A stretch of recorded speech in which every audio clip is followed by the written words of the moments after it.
She's been a country singer and songwriter since the mid-'60s, and this September will celebrate 50 years as a member of the Grand Ole Opry. Our guest is Jeannie Seely on the VVN Music Podcast.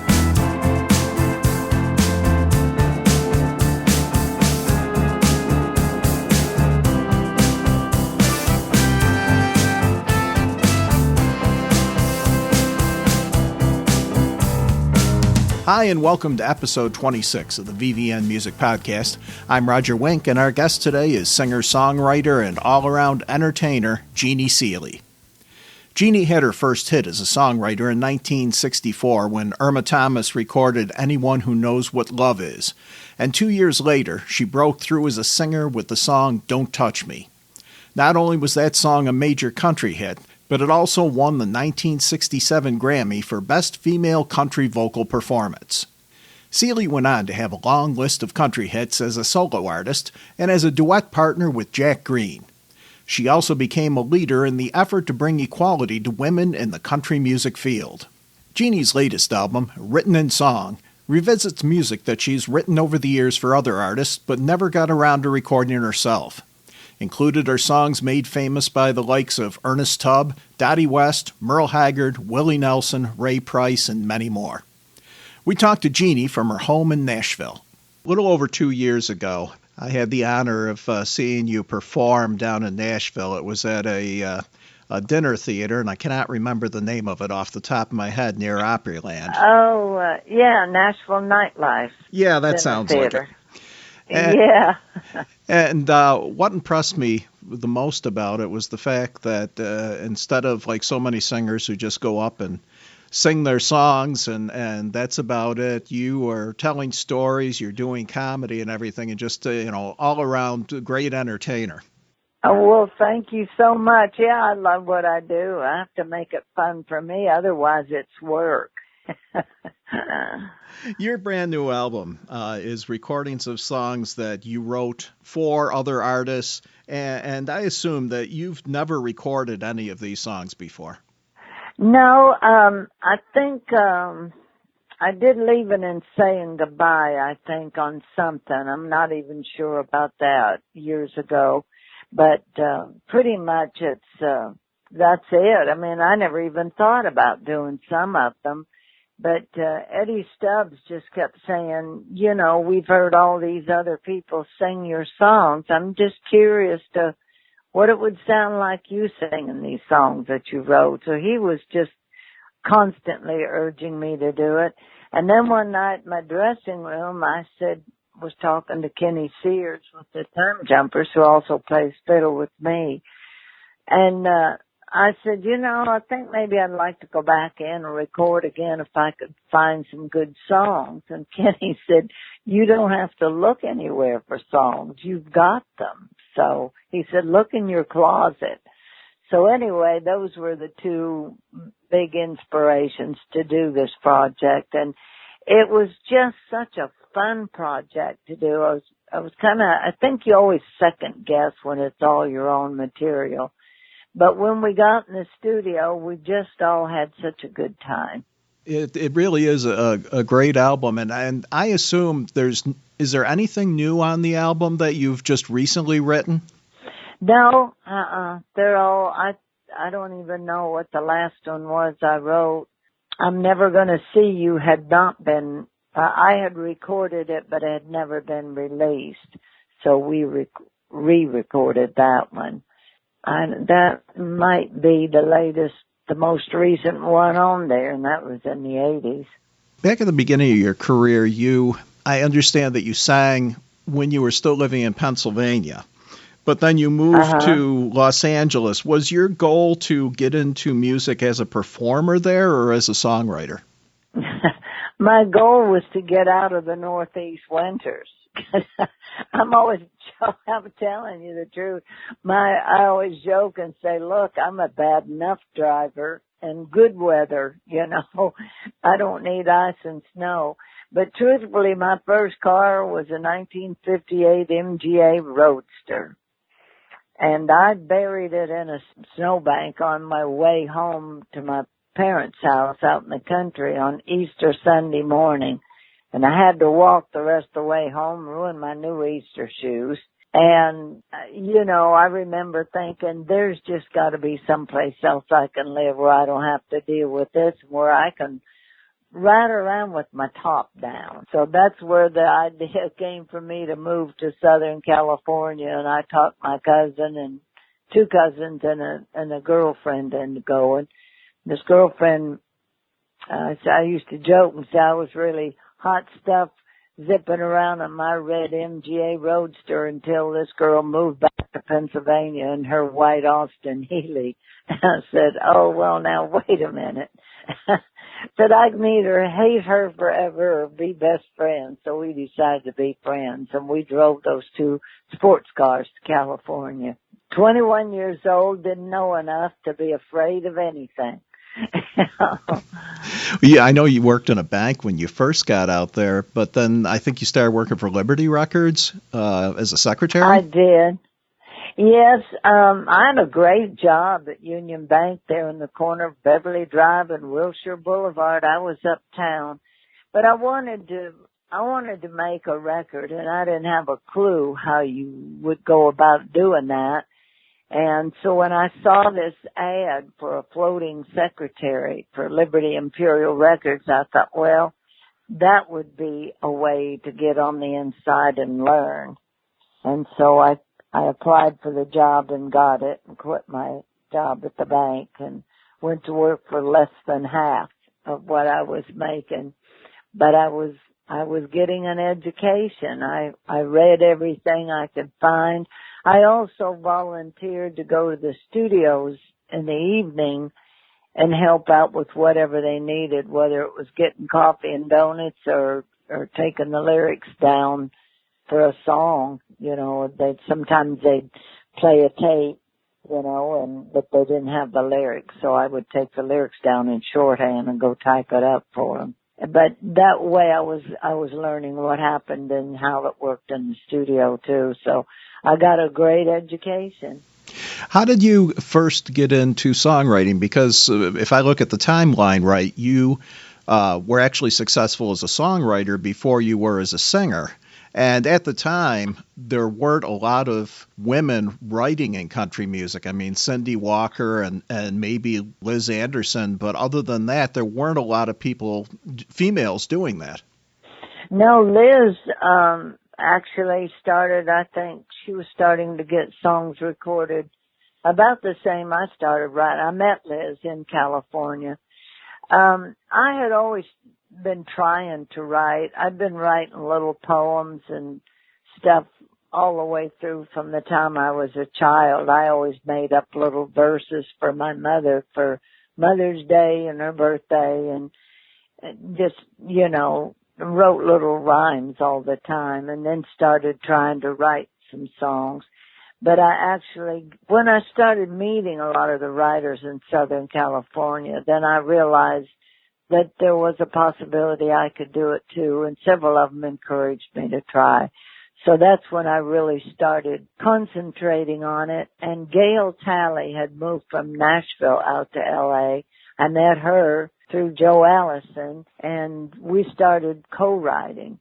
And then she knew Joe Johnson at Four Star Music, and so we took our songs in to Joe, and he signed us to Four Star Music. And that's when I wrote Senses that's on the CD, and Joe sent the demo then back to Nashville to Chet Atkins, and he recorded it with Connie Smith. You wrote Senses with Glen Campbell. I assume he was probably still working as a studio musician at the time. He was, and one of my other positions there at Liberty Imperial, I worked in the Metric Music offices, the publishing company offices for a while too. And Glenn was on that list of guitar players I hired to do the demo sessions, and also hired him to sing the demos. And we got to be friends, and there was a chord change in Senses that I didn't know where it went. I'm not a musician at all, and I can't read music. I just make it up. And I play basic chords on the piano to kind of help write, or to rehearse something. But I cornered Glen one day and said, listen to this and help me find the chord changes here that I don't know what they are. And so he did. And then I said, I'll give you half of the song if you'll demo it for me too. Because see, I didn't have any, record as far as writing anything. I had one other thing published, and that was Anyone Who Knows What Love Is. So that was right in that same time period. I knew that I could get attention to the song and maybe get it published if Glen was involved too. So that was our deal. You mentioned Anyone Who Knows What Love Is. That really, I think, became one of your first big hits with Irma Thomas singing it. How did that make its way to her? That was the first song I ever had published or recorded. That was during the time period I was working at Imperial Records when Liberty acquired the Imperial catalog.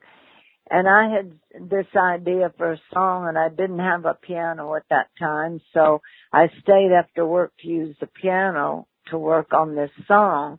And there again with Randy Newman on that. Randy, of course, was writing for Metric also at that time.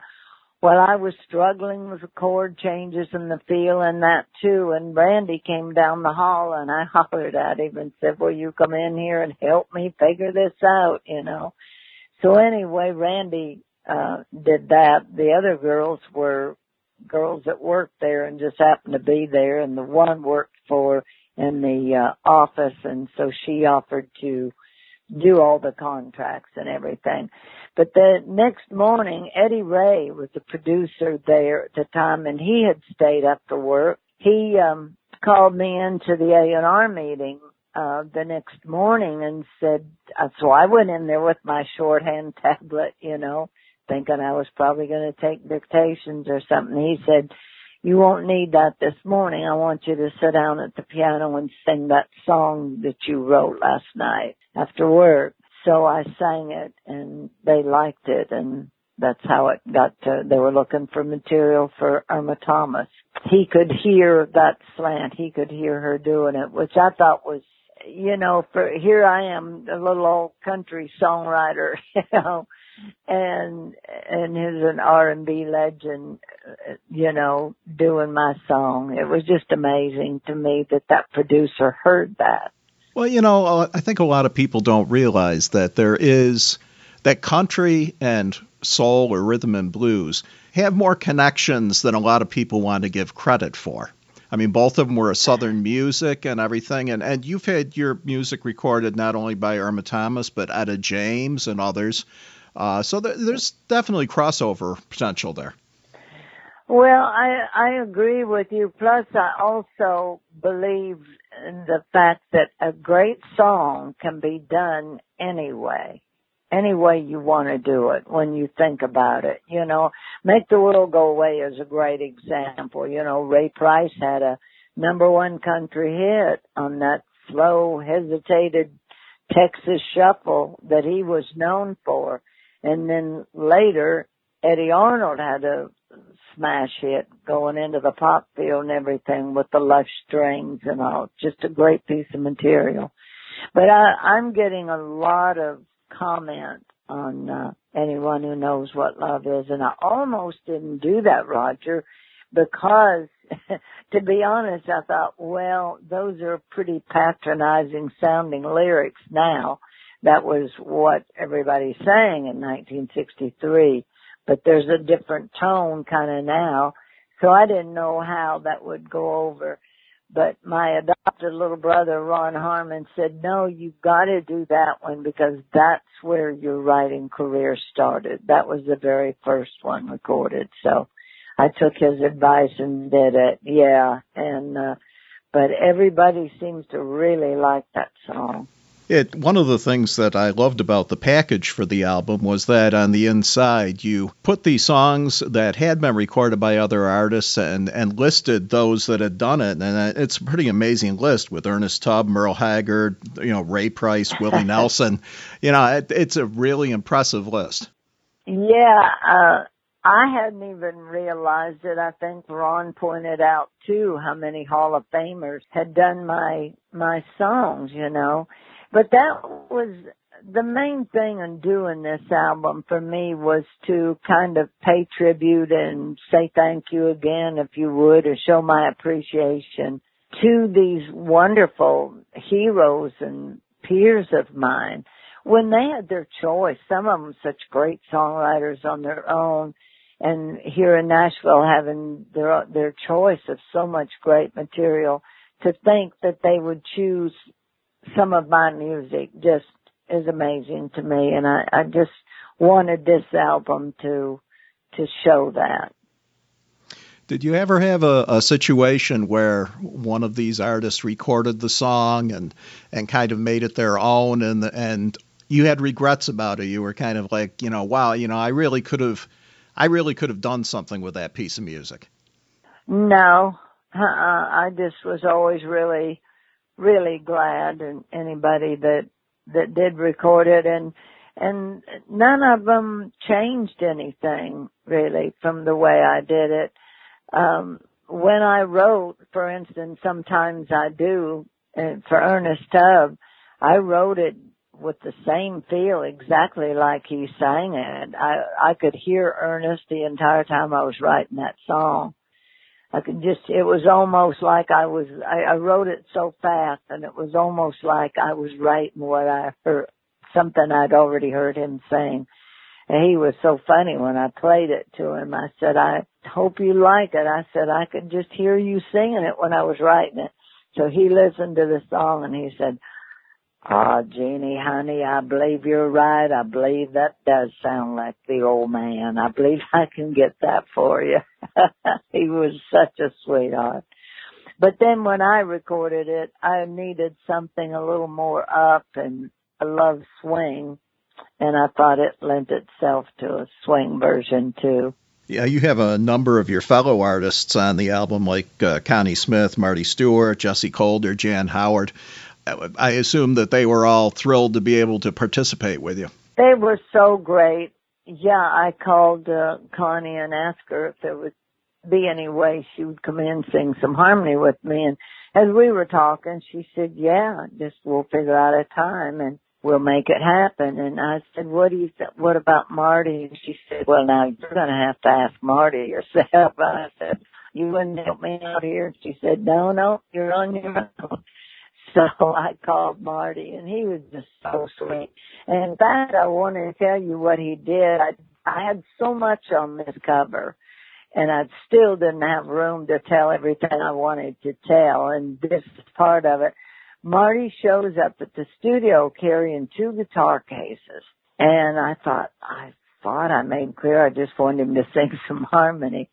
But anyway, he said, Seely, I just wanted to make this project a little more special for you. And he said, so I went to my museum and I pulled out a couple of special guitars I want to play on it. And one was Mother Maybell's guitar, and the other one was Hank Williams Sr. And I couldn't even say anything. I'm like, wow, I would have been afraid to take those out of the museum for fear anything happened, let alone take them to a studio. But that was just how much he put in it. And I would have been grateful for an hour's time from him. We spent the whole evening together, and I said, Connie and I thought we sounded pretty good. Marty's such a great musician, got such a great ear. He would say, no, we can get that harmony a little closer. So he made us really work hard. He's also a real student of the music and of the history of the music. Yes, he is. He is a gift to our industry. There's no question. Tell me about the last song on the album. We're still hanging in there, ain't we, Jesse? Ain't we, Jesse? Yeah. Well, that was written at a time, and I was still married to Hank Cochran at the time, and life was just a constant roller coaster with him, as was Jesse's with Waylon about that time. I think we were all crazy.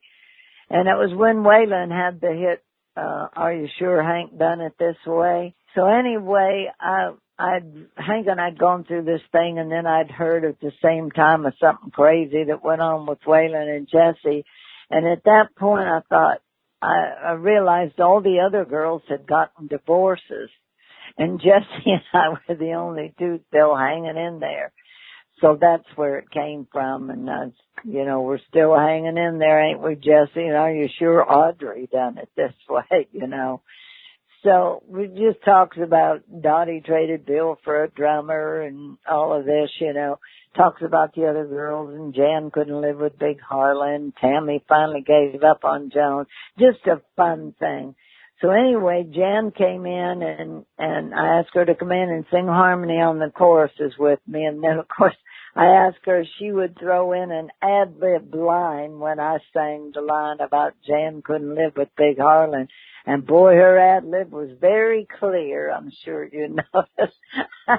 We have all laughed so much over that. And then I sent the file to Arizona, to Phoenix, to Jessie, and asked her to take my voice off the last chorus and put hers on, singing Still Hanging in There, Ain't We, Jeannie? So it just knocked me out what she did. I just had tears in my eyes when I first heard what she sent back to me. And I'm happy to see Jessie's got a brand new project too, her first in 14 years. There is a lot of people like you and Jessie they're veteran and classic country artists who are starting to record again. I mean, even towards the end of their lives, you saw Jim Ed Brown and people like that also coming out with new albums, and I think it's great. Well, Roger, we live in such an incredible era now with technology. I hear people complain, that they don't hear traditional country on the radio anymore. You can't hear this, you can't. We can hear anything we want to hear 24 hours a day anymore. We live in the best time ever. There's, thank God for technology, there's room now for all of us. We went through, all of us in my era, for a while there wasn't much use in recording anything because you couldn't get it played anymore and you couldn't get a label to distribute for you.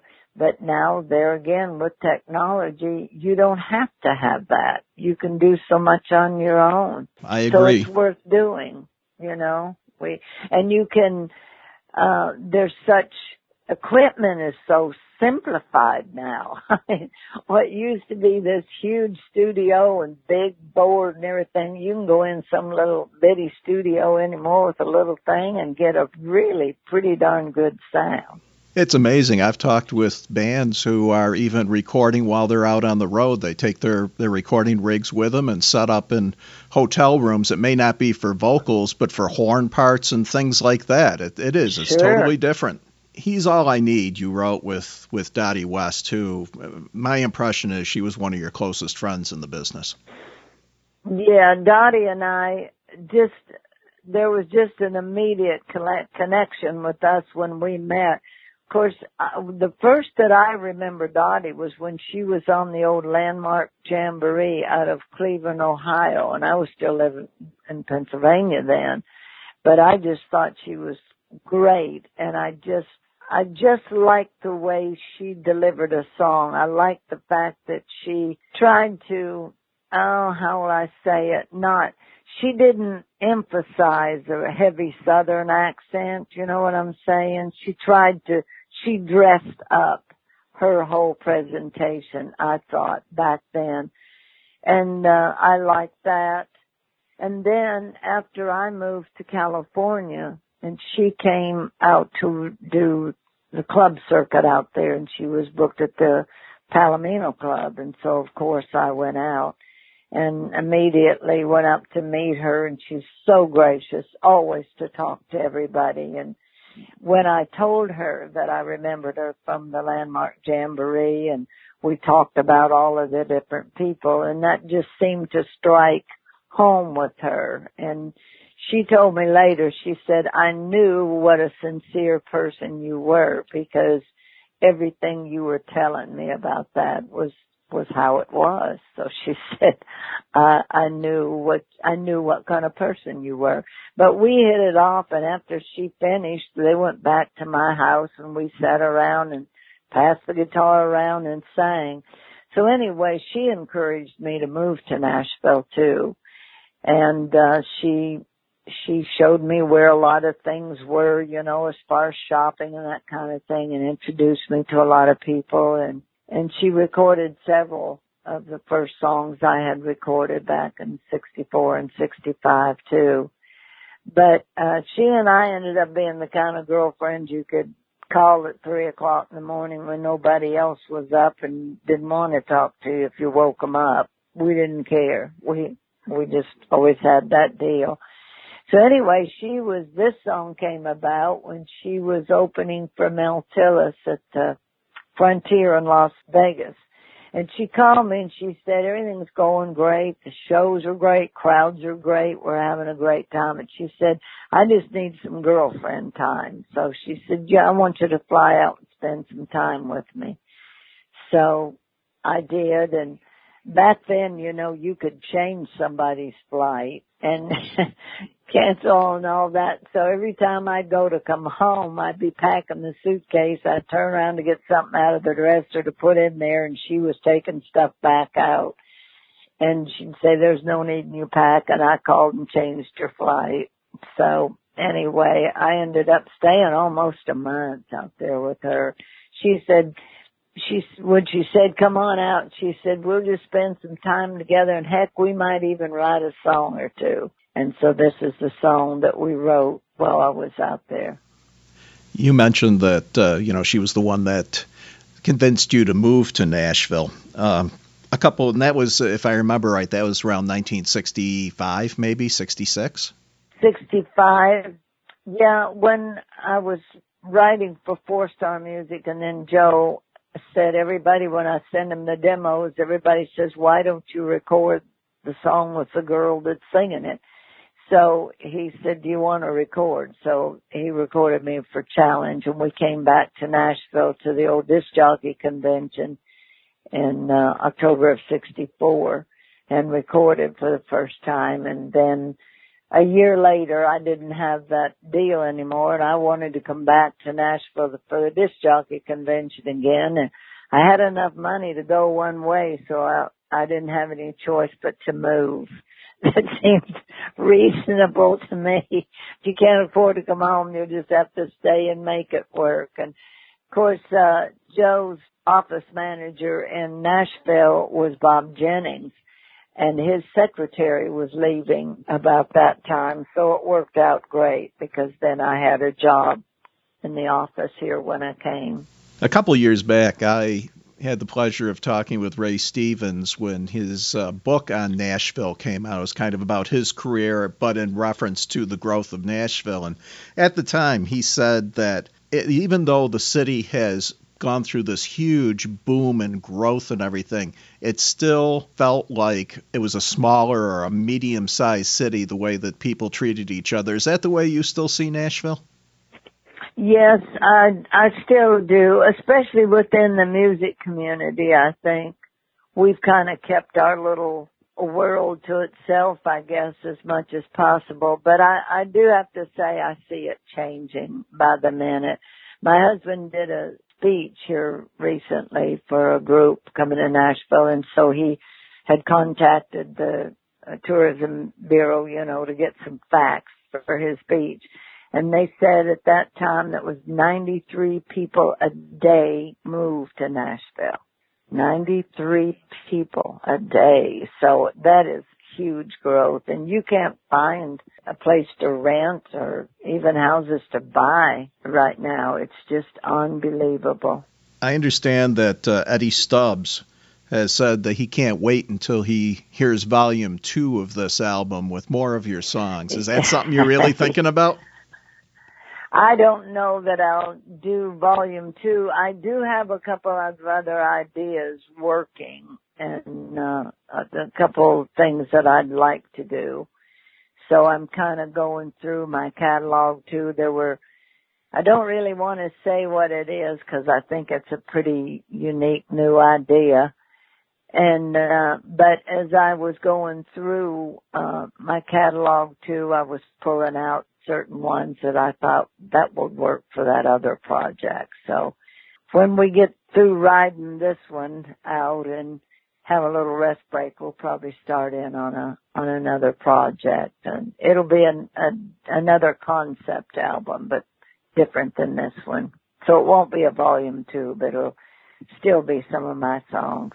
You have this coming September, quite an amazing anniversary coming up as you celebrate 50 years as a member of the Grand Ole Opry. It must be amazing to have been part of an organization that has been such a huge influence on the music.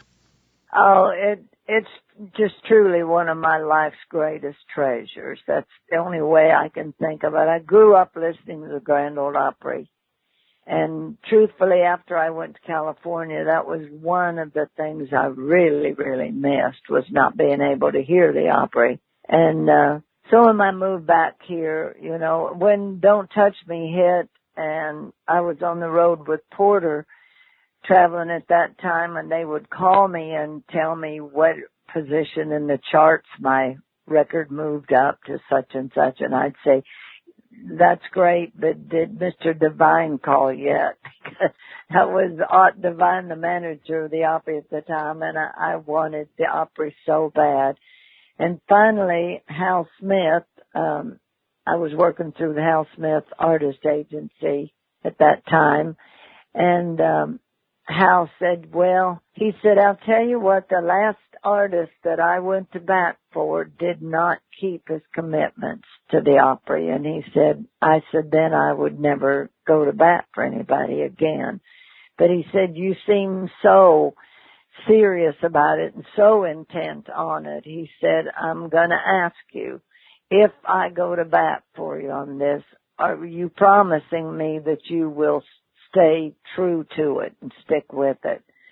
And I said, I absolutely promise that I will, because I want it. There's just no way that's where I want my life to be.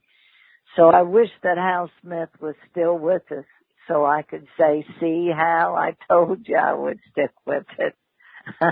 And 50 years isn't long enough, Hal.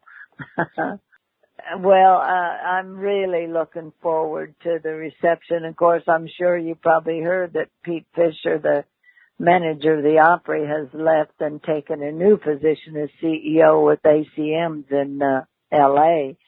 And I was teasing him. I said, yeah, I thought you'd do most anything to get out of coming to my 50th reception, but this is not going to work.